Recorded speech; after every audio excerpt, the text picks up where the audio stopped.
അക്ഷര മലയാളത്തിലേക്ക് എല്ലാവർക്കും സ്വാഗതം. ഇനി അടുത്തത് പിന്നെ പറഞ്ഞു, കവിയെ വിസ്മയിപ്പിക്കുന്ന ഒരു കാഴ്ച ഇവിടെ പറയുന്നുണ്ട്. ഈ ക്വസ്റ്റ്യന്റെ വാക്ക് പഠിക്കാതിരുന്നാൽ ഉത്തരം എഴുതത്തില്ല. ഈ ക്വസ്റ്റ്യൻ എന്താ? വിസ്മയ വിവാദം എന്തെന്നായിരിക്കും ചോദിക്കുക. ആ വിസ്മയ വിവാദത്തിന്റെ മീനിങ് അറിയത്തില്ല, അതാണ് വിഷയം. ആൻസർ അറിയും. വിസ്മയിപ്പിക്കുന്ന കാഴ്ച എന്താണ്? ഭൂമിയിൽ കുരുക്കുന്ന കറുകയുടെ നെറുകയിലെ മഞ്ഞുതുള്ളിയിൽ പോലും ഒരു സൂര്യൻ പറഞ്ഞു. ഒരു വലിയ പുൽച്ചെടിയാണ്. നിരവധി പുൽച്ചെടികൾ പ്രഭാതത്തിൽ ഇറങ്ങി നടന്നാൽ കാണാം. ഈ പുൽത്തുമ്പുകളെല്ലാം ഓരോ മഞ്ഞുകൾ. ഇവിടെ കറുക എടുത്ത് പറഞ്ഞു, കറുകയുടെ നെറുകയിലെ മുകൾ ഭാഗം, അവിടെ നിൽക്കുന്ന മഞ്ഞുതുള്ളിയിൽ പോലും ഓരോ സൂര്യൻ പിറക്കുന്നു. അതിൽ നിന്ന് എന്ത് മനസ്സിലാക്കാം? സർവ ചരാചരങ്ങളിലും സൂര്യ സാന്നിധ്യമുണ്ട്. സൂര്യ സാന്നിധ്യമില്ലാത്ത ഒരിടവുമില്ല. അപ്പം ഇതാണ് കവിയെ വിസ്മയിപ്പിക്കുന്ന ആ പ്രപഞ്ച കാഴ്ച. ഭൂമിയിൽ കുരുക്കുന്ന കറുകയുടെ നെറുകയിലെ മഞ്ഞുതുള്ളിയിൽ പോലും ഒരു സൂര്യൻ പിറക്കും. പിന്നെ പറഞ്ഞു, ഭൂമിയുടെ കവി അറിയുന്ന ഒരു സത്യം എന്താണെന്ന് അറിയാമോ?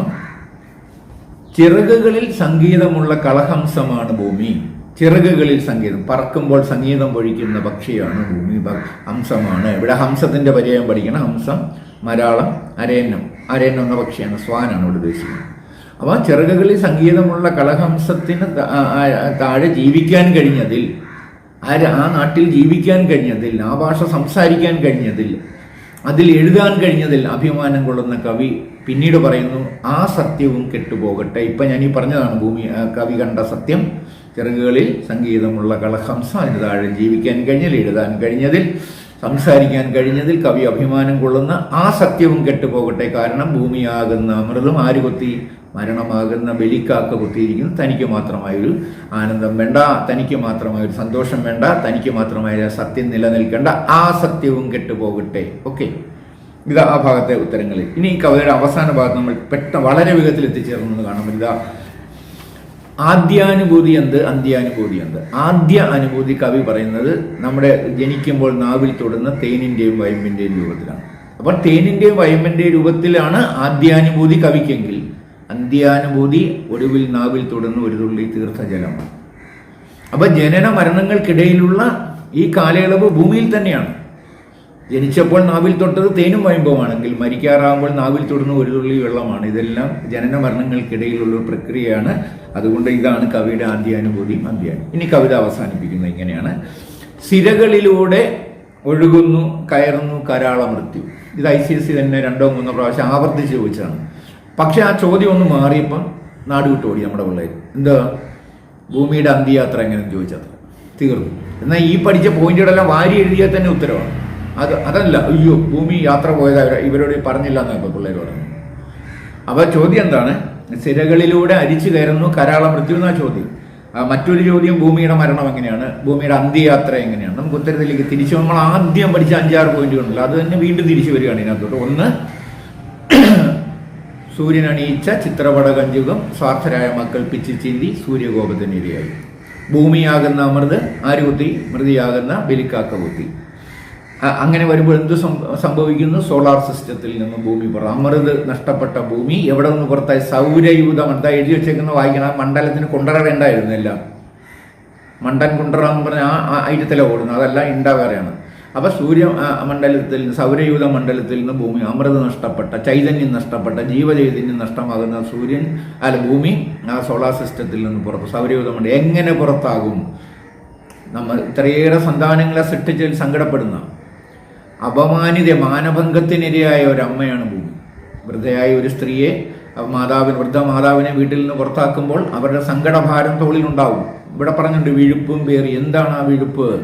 ഇതാ എഴുതിയേക്കും നോക്കൂ. സന്താനപാപത്തിന്റെ വിഴുപ്പ്, മാനഭംഗത്തിന്റെ വിഴുപ്പും പേറി ആ വൃദ്ധ സ്ത്രീ വീട്ടിൽ നിന്ന് പുറത്തു പോകുന്നത് പോലെ സൗരയൂഥ മണ്ഡലത്തിൽ, എവിടെ നിന്ന്? സൗരയൂഥ മണ്ഡലത്തിൽ നിന്ന് ആര് പുറത്തു പോകുന്നു? ഭൂമി പുറത്തു പോകുന്നു. ആ പോക്കിൽ സിരകളിലൂടെ അരിച്ചു കയറുന്നു കരാളം. ഇതാണ് കവിതയുടെ അന്ത്യഭാഗം. ഇത്രയൊന്ന് നേരെ ചൊവ്വെ പഠിച്ച് ഇത്രയൊന്ന് എഴുതിയെടുത്താൽ തീരാവുന്ന കാര്യമേ ഉള്ളൂ. ഇനി 2 കൊച്ചു കഥകളുണ്ട്, പറയുന്നില്ല. 1 ലൈനിലേക്ക് വരാം. വരരുചി എന്ന് പറയുന്ന ബ്രാഹ്മണ ശ്രേഷ്ഠൻ, വിക്രമാദിത്യ സദസ്സിലെ ആ ബ്രാഹ്മണ ശ്രേഷ്ഠനായ വരരുചിക്ക് ഇവിടെ രാമായണത്തിലെ ശ്ലോകത്തിന്റെ അർത്ഥം ചോദിക്കുകയുണ്ടായി. അദ്ദേഹത്തിന് അറിഞ്ഞുകൂടായിരുന്നു, പറഞ്ഞത് സമ്മതിച്ചതുമില്ല. അർത്ഥം തേടിപ്പോയ അയാൾ ഒരു വനദേവതമാരിൽ നിന്ന് ആ സത്യം തിരിച്ചറിയുന്നു. അയാൾക്ക് അറിഞ്ഞുകൂടാത്ത ആ കാവ്യം എന്തെന്ന് പഠിക്കാനൊന്നും നിൽക്കണ്ട, മനസ്സിലാക്കി വെക്കുന്നതിൽ തെറ്റൊന്നുമില്ല. വരരുചി രാമായണത്തിലെ പ്രസിദ്ധമായ ശ്ലോകം മനസ്സിലാക്കുന്നത് വനദേവതമാരിൽ നിന്നാണ്. വനദേവതമാർ പറഞ്ഞ രാമം ദശരഥം വിദ്ധി മാം വിദ്ധി ജനകാത്മജ, ഇതൊന്നും നമ്മൾ പഠിക്കാൻ നിൽക്കേണ്ട പൊന്നെ, ഇത് സംസ്കൃതമൊക്കെ വെച്ചേക്കുന്നത്. അത് വേണ്ട.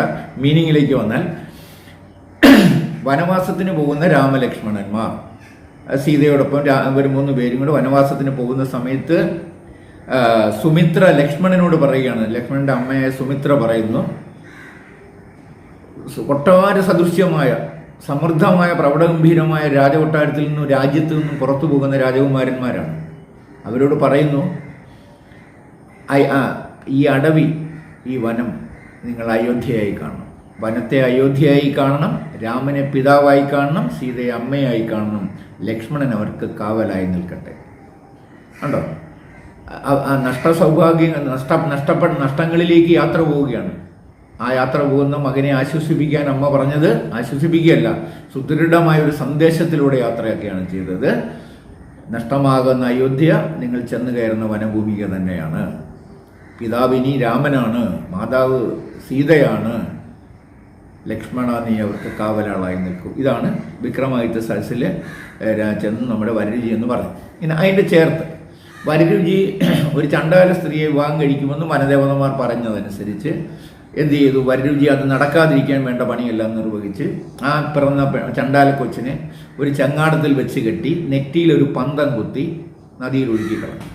അവിടെ ആ കഥ അവസാനിച്ചതാണ്. പക്ഷെ വരരുചി പിന്നീട് ഒരു ബ്രാഹ്മണ ഗൃഹത്തിൽ അതിഥിയായി ചെന്നിടത്ത് നിന്ന് ലഭിച്ച് ഭക്ഷണം കഴിക്കുന്നതിനിടയിൽ ആ ഭക്ഷണത്തിൻ്റെ ശ്രേഷ്ഠത കണ്ട് ആരാണ് ഉണ്ടാക്കിയതെന്ന് ചോദിക്കുമ്പോൾ അവരുടെ മകളാണെന്ന് പറയുകയും പിന്നീട് ആ പെൺകുട്ടിയെ വരരുചി വിവാഹം കഴിക്കുകയും ചെയ്തു. അത് നമ്മളെ ഒഴുകിക്കളഞ്ഞ വനദേവതന്മാർ പറഞ്ഞ ആ ചണ്ഡാല പെൺകുട്ടിയെ തന്നെയാണ്. അവരിലാണ് 12 മക്കൾ. ഇത് ചോദിക്കും, പറയിപ്പറ്റ പന്തിരുകുലത്തിൻ്റെ കഥ ചോദിക്കുമ്പോൾ നമ്മുടെ ഒരു വിദ്വാൻ എഴുതി വെച്ചു. പറയിപ്പറ്റ പന്തിരുകുലത്തിൻ്റെ കഥ എഴുതാൻ ചോദിച്ചപ്പോൾ ഒരു വിദ്വാൻ ഏതും പറയാതെ ഈഡിപ്പസിൻ്റെ കഥ എഴുതി വെച്ചു.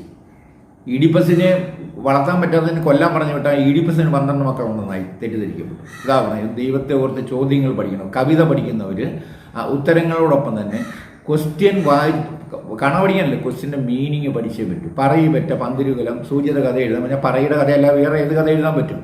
ഇനി ഇതിനകത്ത് ഒരു ചോദ്യം കൂടെ ഉള്ളത്, അറിയാതെ ജനനിയെ പരിണയിച്ച യവന തരുണന്റെ കഥയെത്ര പഴകിയും. ആ പഴകിയ കഥ ഈഡിപ്പസിൻ്റെ കഥയാണ്. പുതിയ കഥ എഴുതുന്നു വസുദേവയുടെ മക്കൾ. ആ കഥയാണ് ഇപ്പോൾ നടക്കുന്ന പ്രസന്റായി നമ്മൾ തുടക്കം തൊട്ടേ പറഞ്ഞുകൊണ്ടിരിക്കുന്ന ഭൂമിമരണത്തിന് കാരണക്കാരായ മനുഷ്യരുടെ കഥയാണ് വസുദേവയുടെ മക്കൾ ഇന്ന് എഴുതുന്ന കഥ. അപ്പോൾ ഇത്രയും ഭാഗം വ്യക്തതയോടെ മനസ്സിലാക്കുക, ചോദ്യങ്ങൾ ആവർത്തിച്ച് വായിച്ച് മനസ്സിലാക്കുക. ചില പദങ്ങൾ ഞാനിവിടെ സൂചിപ്പിച്ച പദങ്ങൾ കൃത്യതയോടെ എഴുതി പഠിക്കുകയും ചെയ്താൽ ഇത്രയും എളുപ്പമുള്ള ഒരു പോയിന്റ് തന്നെ വേറെയില്ല. ഇതിലൂടെ നല്ല മാർക്ക് വാങ്ങാൻ എല്ലാവർക്കും സാധിക്കുന്നതാണ്. അക്ഷരമലയാളം കൊല്ലത്ത് തങ്കശ്ശേരിയിൽ നമ്മുടെ കോട്ടയുടെ എതിർദിശയിലാണ്, എതിർഭാഗത്താണ്. നമ്മൾ 38 വർഷമാണ് പിന്നിട്ടിരിക്കുന്നത്. ICSEയിലും ISE സിലബസിലും മലയാളത്തിന് വേണ്ടി സമർപ്പിച്ച ഒരു ജീവിതത്തിനുടമയാണ് ഞാൻ. അതുകൊണ്ട് എൻ്റെ അറിവുകൾ നിങ്ങൾക്ക് ഷെയർ ചെയ്യുന്നതിൽ എനിക്ക് യാതൊരുവിധ രസനവുമില്ല, സന്തോഷവുമേ ഉള്ളൂ. പഠിക്കാനുള്ള എല്ലാവിധ സഹായങ്ങളും ഈ നമ്പറിൽ നിങ്ങൾക്ക് ലഭിക്കുന്നതാണ്. ഗൈഡുകൾ ഈ നമ്പറിൽ ആവശ്യപ്പെട്ടാൽ ഈ നമ്പറിൽ ഞങ്ങളുടെ ഗൈഡുകൾ നിങ്ങൾക്ക് ലഭിക്കുന്നതാണ്. ഇത്രയൊക്കെ പറഞ്ഞുകൊണ്ട് ഇന്നത്തെ ക്ലാസ് അവസാനിപ്പിക്കുന്നു. വ്യക്തതയോടെ പഠിച്ചു മുന്നോട്ട് സഞ്ചരിക്കാം. സലാം.